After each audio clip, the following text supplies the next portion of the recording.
Contrary to popular belief, the pop art movement originated in Britain, not the US.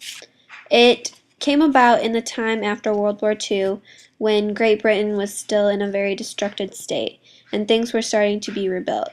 Young people took this opportunity to rebirth British culture and incorporate modern interests. They wanted to pull away from the lyric post-war paintings and dive into something different.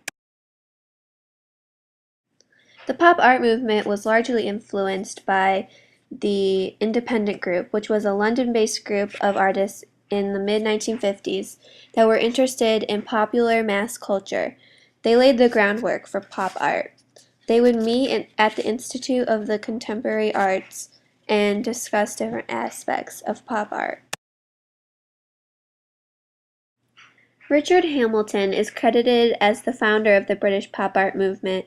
His work was described as, quote, distinct both from the British school of modernism and from abstract expressionism.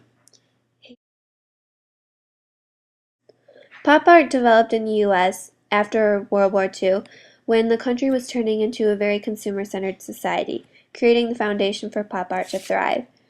Industries were growing and consumption was also growing. Society was demanding ready-made items like TV dinners and other packaged goods. The influence of mass media and advertising led the pop art movement to be picked up quickly, and the artists and paintings became rapid successes. Pop art was also influenced by abstract expressionism, which is an art movement that occurred before pop art. Pop art took from it its way of expressing beliefs about the changing world around them.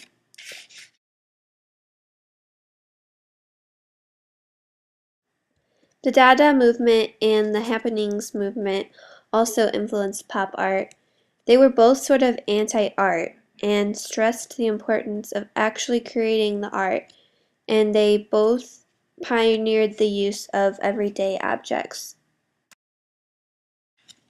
Pop art and mass media both bounced off of each other for ideas and inspiration.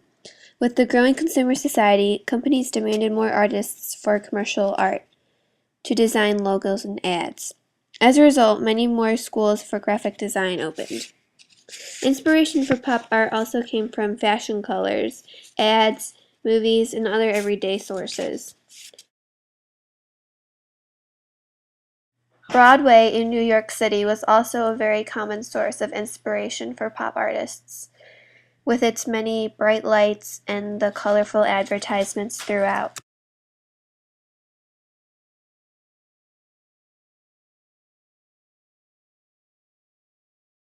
British pop artists would often take popular images and put them in collages, while US artists often made copies of images that they overlaid, arranged, or transformed. It was their way of commenting on American society. Pop artists would often use icons in their artwork, such as famous movie stars like Marilyn Monroe and characters. When the US was in the middle of the Cold War, the mushroom cloud was often used as an icon, symbolizing the horror associated with it.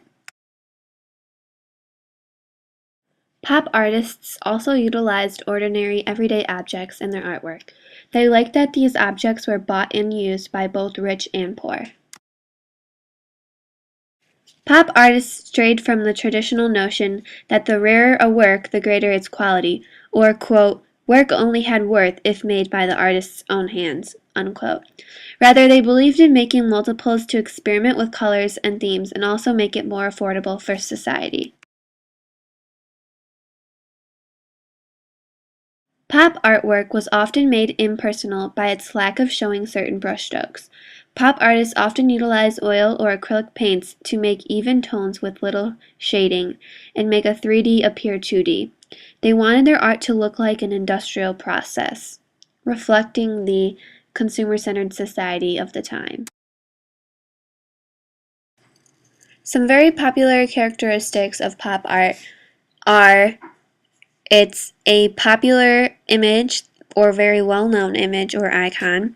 It's low cost, mass-produced, and aimed at the youth, and often expendable or easily forgotten. Among the many different characteristics of pop art. Some pop art is also witty, sexy, gimmicky, glamorous, or involving big business. As you can see, the boundaries for pop art are rather wide. Some people thought of pop art as childish and playful because of its very simple characteristics. However, it carries deep meaning in its simplicity. The airbrush was often used by pop artists to make paintings appear as photographs. They transfer pictures from newspapers onto slides by shining them through a magnifying lens onto a canvas and then paint the canvas. The way an airbrush works is that it is basically a spray gun that blows out compressed air in thin layers, allowing for gradual color and tone changes. Screen printing was the most popular print technique. How it works is a design is made by blocking some areas with a special paint, then taking a squeegee and dragging ink or paint across so the areas not covered get color. Screen print is used in many ways, but each print typically has a different layer, such as a different color, or in Andy Campbell's soup print, a different flavor each time. Ben-Day dots was a popular technique that Lichtenstein used. They are images made out of different sized and shaped colored dots. Another style of pop art was pop film. It was what helped bring rise to music videos. The Beatles starred in one of Richard Lester's films called Help. Andy Warhol's pop art consisted of film of normal everyday activities such as eating or sleeping. He would showcase them in his galleries. Pop artists also like to add dimension to their artwork by using different techniques to bring depth to their artwork. One of these techniques was realistic sculptures, where sculptures were made of life-size people or things. Casts were often used to form these sculptures. The soft approach was another style of pop art. Claes Oldenburg is best known for his soft art approach. He'd take canvas and sew it and stuff it to form normal objects. It caused people to look at the world differently.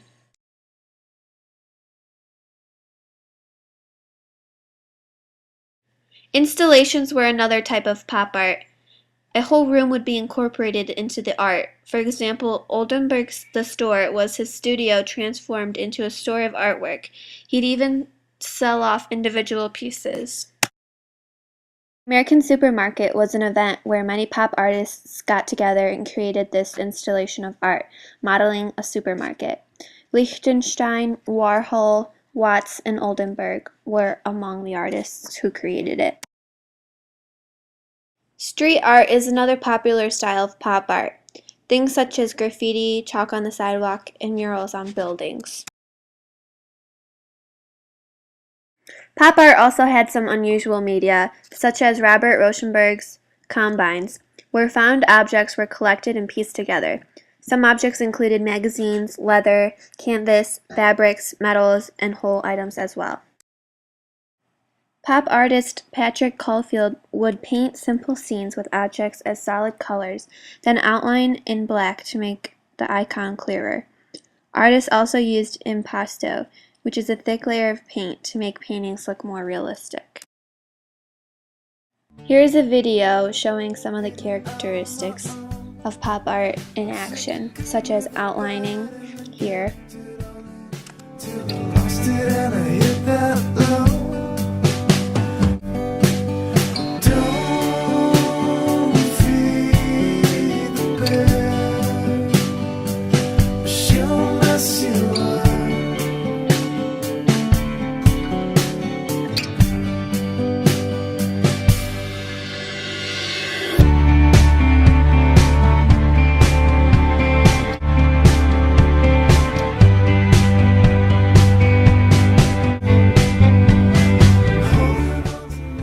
And here they're utilizing the impasto method, putting thick layers of solid colored paint.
Warhol was really the superstar of the pop art movement. He was one of the first artists to commercialize his paintings. He ventured into a wide variety of art forms, including performance art, filmmaking, video installations, and writing, and was known for exceeding the limits between fine art and mainstream aesthetics. In 1964, Warhol opened his own art studio, a large silver-painted warehouse known simply as The Factory.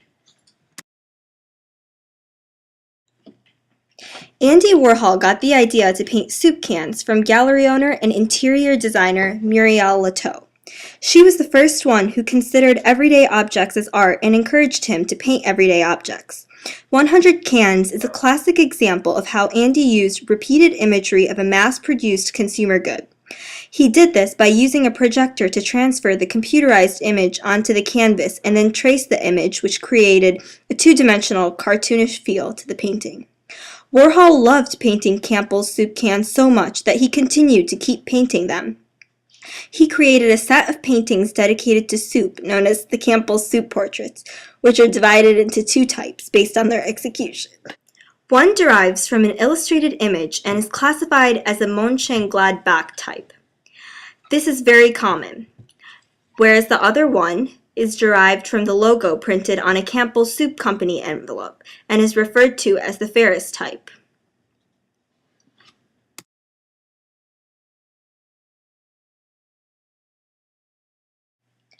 When Marilyn Monroe died in 1962, everyone, including Warhol, became obsessed with her. Warhol was already infatuated with fame and pop culture. He used a black and white photo of her and used that photo to create several images. He created a series of paintings of Marilyn. Each of these paintings utilized dramatic and bright shifting colors along with subtle shadowing.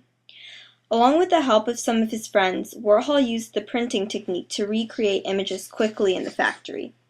Warhol's series of paintings of Marilyn Monroe are a great example of how he aimed to erase the artist's hand from the production process.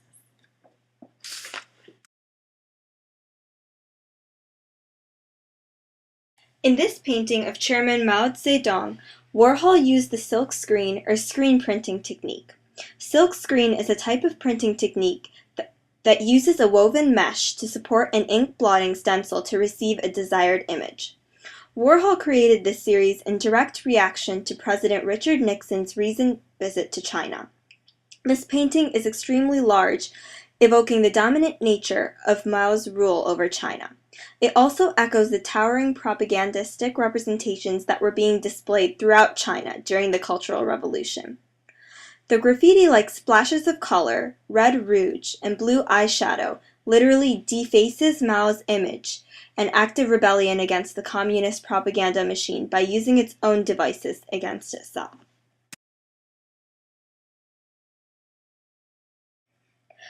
These series of Rorschach paintings were inspired by the so-called Rorschach test, which was devised by the Swiss psychologist Hermann Rorschach. This test requires patients to say what they see in a set of 10 standardized ink blots. Rorschach believed that we might gain access to these unconscious thoughts. Warhol believed that much abstract painting functioned in a similar way. Instead of artists being able to communicate thoughts through abstract form, he thought that viewers simply projected their own ideas onto the picture. His Rorschach pictures are kind of a parody of abstract painting. They function as mirrors, which reflect the viewer's own thoughts.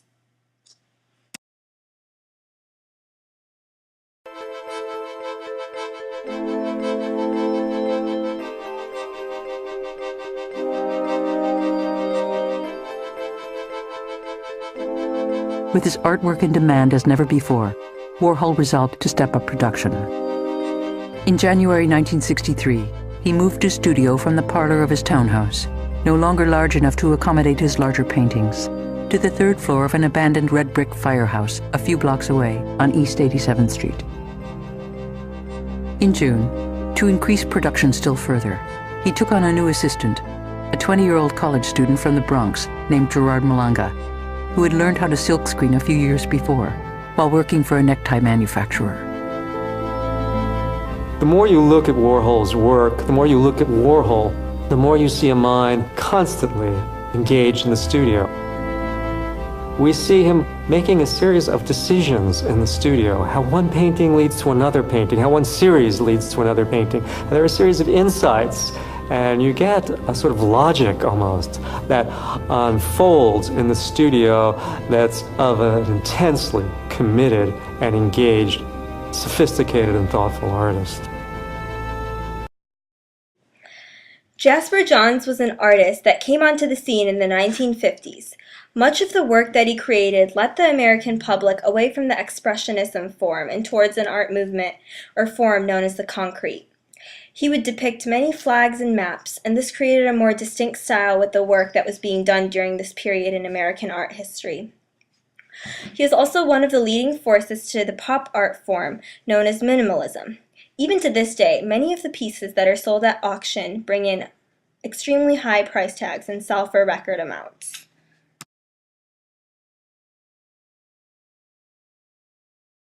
Jasper Johns has said that the idea to paint this first American flag came to him in a dream. Although he began the work using enamel house paint, he soon turned to his variant of the ancient medium of encaustic, wherein wax, not oil, binds the pigment. He did this because he wanted to get a medium that dried very quickly, but it kept the brush strokes distinct. This fast-drying medium allowed him to apply individual strokes with great textural variation, while allowing some of the underlying areas of collage to show through, which entices the viewer to look more closely.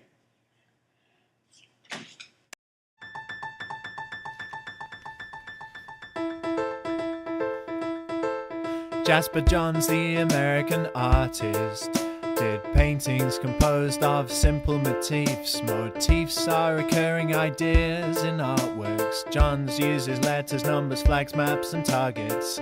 John's motif is so well known, so everyday, so lacking in surprises. Or is it? If it is, then why'd we look at it? Johns is playing with paradoxes. What does it mean? What is he trying to say? There's one way to look at it, are there other ways? Questions you ask lead you through a maze. The more you look, the answers are further away.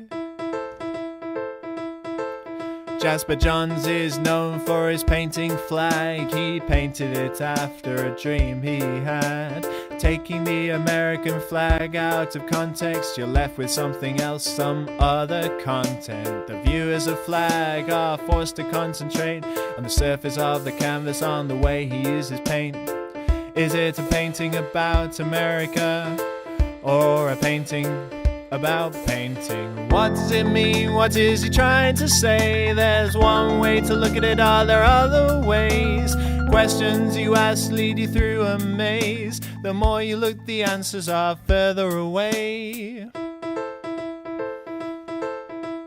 Flag is alive with oil paint dabs and touches of color and hot pigmented wax, which is called encaustic, used by ancient Greeks. There are newspaper bits and collage techniques. The secret's buried in the layers of mush, and history's concealed with the finger or the brush. Stripes and stars, red, white and blue. Jasper Johns has got a perfect puzzle for you. What does it mean? What is he trying to say? There's one way to look at it, are there other ways? Questions you ask lead you through a maze. The more you look, the answers are further away.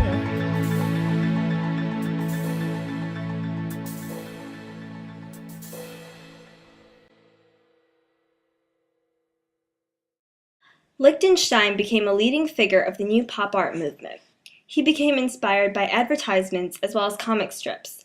His bright, graphic works parodied American popular culture and the art world itself. I don't mind at all being called that. I think that we're living in a society that, to a large extent, is pop. I think it's one of the facets of our society, and it's one of the facets of the present society which is new, and one of the facets that hasn't existed before. But it's made, in a way, partially a new landscape for us in the way of billboards and neon signs and all of the stuff that we're very familiar with, and also literature and television, radio, so that almost all of the landscape, all of our environment seems to be made up partially of the desire to sell products.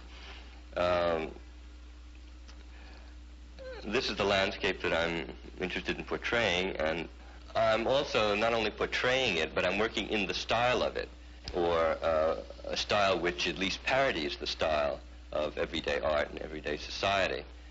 I'm interested in portraying a sort of anti-sensibility that pervades the society, and a kind of maybe gross oversimplification. I use that more as style than as actuality. I really don't think that art can be gross and oversimplified and remain art. I mean, it must have subtleties, and it must sort of yield to a kind of aesthetic unity. Otherwise, it's not in the realm of art. It's something else, probably. But I think that using it as a style, I think it gives it a kind of brutality and maybe hostility that is useful to me in an aesthetic way. I don't mean that industrialization is attempting to be hostile. That's not the point. But the aggressiveness is aggressive to the point of hostility, I think. And it's this kind of thing which can, which I think forms or crystallizes into a kind of style. And it's that sort of anti-sensibilities and conceptual appearance of the work that interests me, and is my subject matter.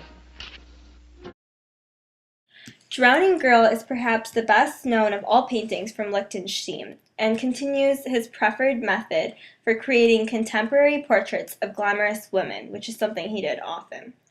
Drowning Girl also includes his characteristic caption that helps to tell a story. This adds depth and interest to the painting. This work has a romantic feel that appeals to many, and the color scheme is also typical in using key blocks from his consistent color palette. Wham is a painting that depicts a fighter aircraft in the left panel, which is firing a rocket into the enemy plane in the right panel. We see that the plane disintegrates into a vivid red and yellow explosion. This cartoon style is emphasized by the words Wham that are found in the right panel, and a yellow boxed caption with black lettering at the top of the left panel. Wham is considered to be the equivalent of a sound effect. This was a common characteristic in Lichtenstein's work. Wham is one of the most popular works by Lichtenstein. It is one of his series of war images, which combines vibrant colors with an expressive narrative. It is very large. In this painting, Lichtenstein employs his usual comic book style, and he uses Ben-Day dots. The use of Ben-Day dots simulate color variations in shading and are considered his signature method.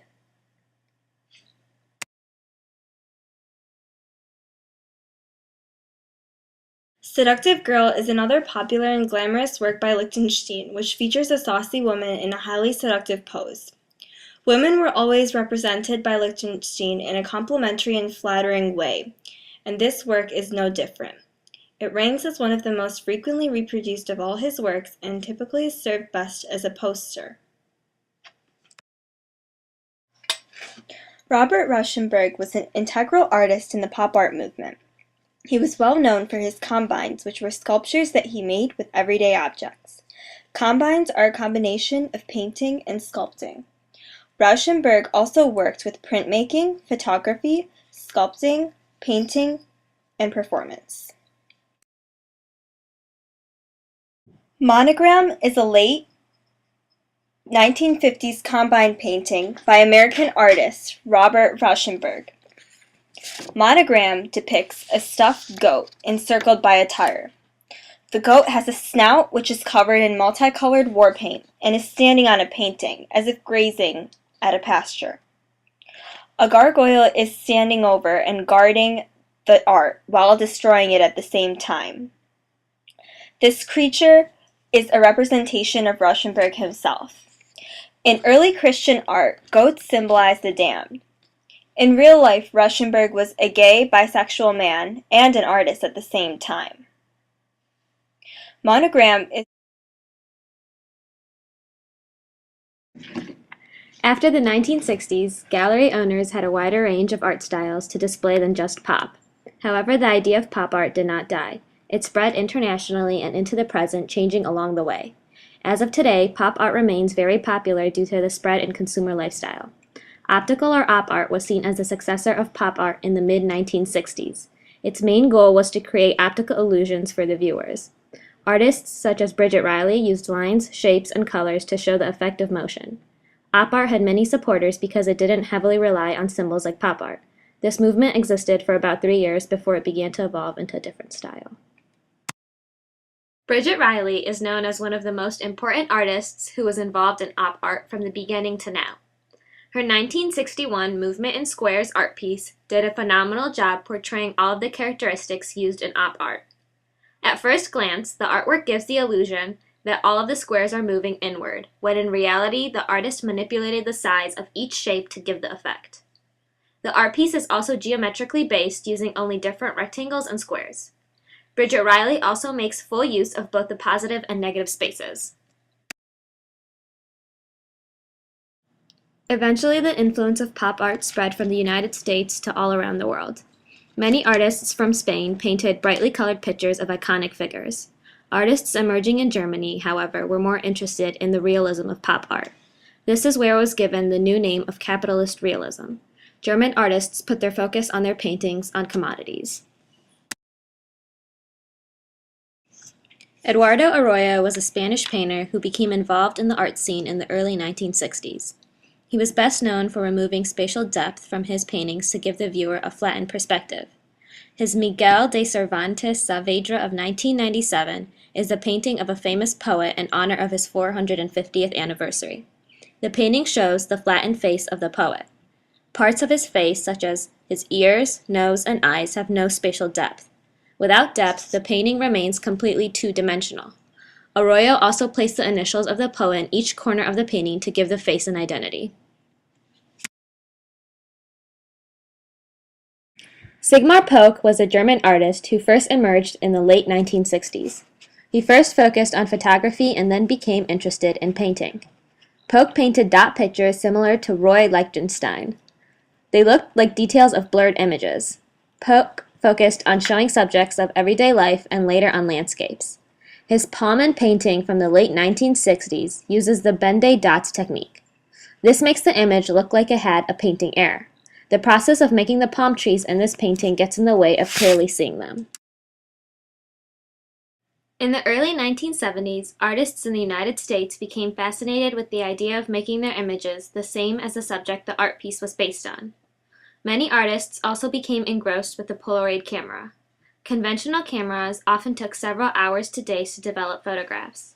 However, Polaroid cameras produced pictures right after they were taken.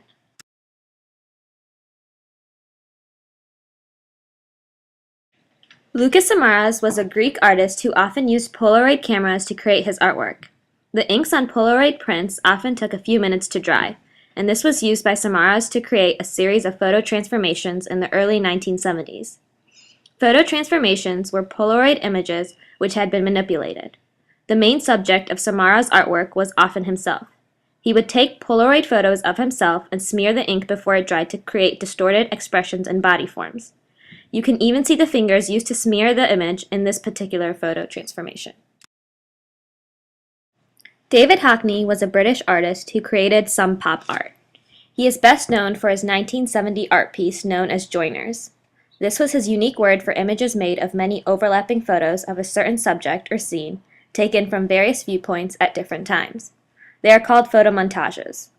Some joiners created three-dimensional views of a scene, such as Hockney's prehistoric museum near Palm Springs, rather than a single photo of it.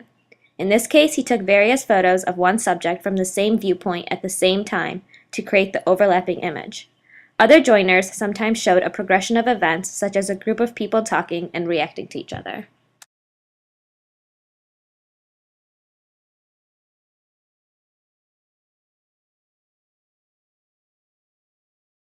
During the 1980s, pop art was brought back by many artists through the movement known as neopop.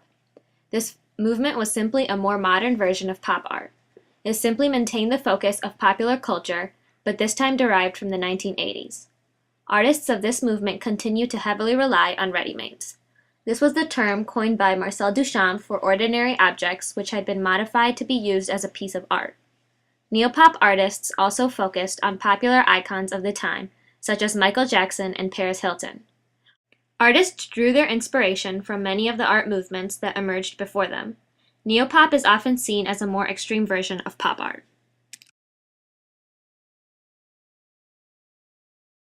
Jeff Koons was a leading artist for the neopop movement. He saw himself as the Michelangelo of his time. Koons' artwork incorporated many ready-mades to address various issues such as power, class, and contemporary life. He wanted his work to communicate with the widest range of audiences. Mass media and celebrities helped him achieve this goal.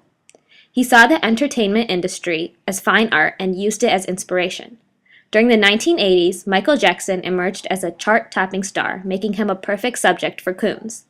Michael Jackson in Bubbles was an art piece made from a blend of ceramic and porcelain to show the whiteness of Michael Jackson's skin. He used the gold in the artwork to portray Jackson in a godlike manner. Koons was a huge fan of Michael Jackson for his ability to communicate with his fans, something Jeff Koons wanted to be able to do through his artwork.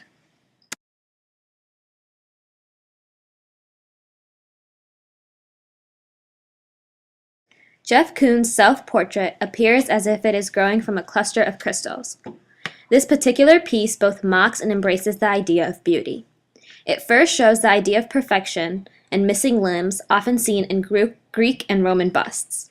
Koons' exact purpose for this piece is unknown. Was it intended to make fun of over-the-top sculptures found in the backyards of wealthy families, or was it made to remember the values of artists from the past?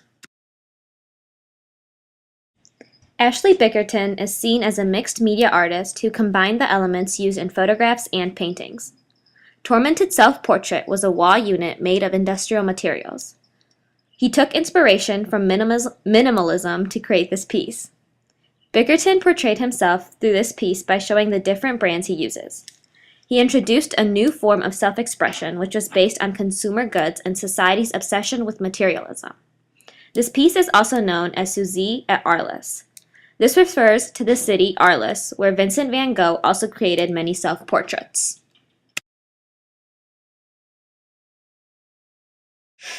Keith Haring was an American artist whose art often expressed ideas relating to politics and war. Many of his artwork used bold lines, vivid colors, and figures carrying a meaningful message. In the mid-1980s, Haring created a series of paintings called Andy Mouse. This idea was originally created by Andy Warhol. Haring revived it to pay tribute to Warhol, whom he saw as a close friend and mentor. Warhol and Haring both shared the idea of art for everybody. Andy Mouse was derived from Mickey Mouse, who was popular among both adults and children. This series shows Keith Haring's love for drawing as well as the idea of mass production. That is why money or symbols relating to money is often seen in the Andy Mouse series. The Radiant Baby became Keith Haring's most famous icon. It first established his identity in the art community. Haring's connection to babies came from his upbringing in a large family where he was the eldest sibling out of many. Many saw this painting as a self-portrait, but Haring often denied it. The painting shows a bold sketch of a crawling baby with rays of radiance all around it. Like most of his art, the painting was made of simple sketches and outlines. The Radiant Baby embodies the idea of innocence, energy, and power. It has also been seen as celebration and radiance. It was popularized through the use of button pins and cards as souvenirs on the streets. This icon remained throughout Haring's artistic journey and influenced all of his art pieces. Pop art was a very accepted movement in many communities. Its use of familiar objects made it enjoyable for almost everybody. However, it did receive negative criticism. Some people believed the simplicity of pop art made it uninterpretable. They saw the movement as a picture of an everyday object surrounded by bold and vivid colors. They were unable to see the artist's purpose of making art which was enjoyable for all audiences. Some critics also saw pop art as a mockery of their lives. They interpreted the art as society being too dependent on consumer goods. The artist's intention was not to mock people, but simply show the reality. Many people were so engrossed with complicated and luxurious objects, they didn't know what to think when they saw simple, everyday items. Many Impressionists and Expressionists also criticized pop art for stealing their spotlight in the art world.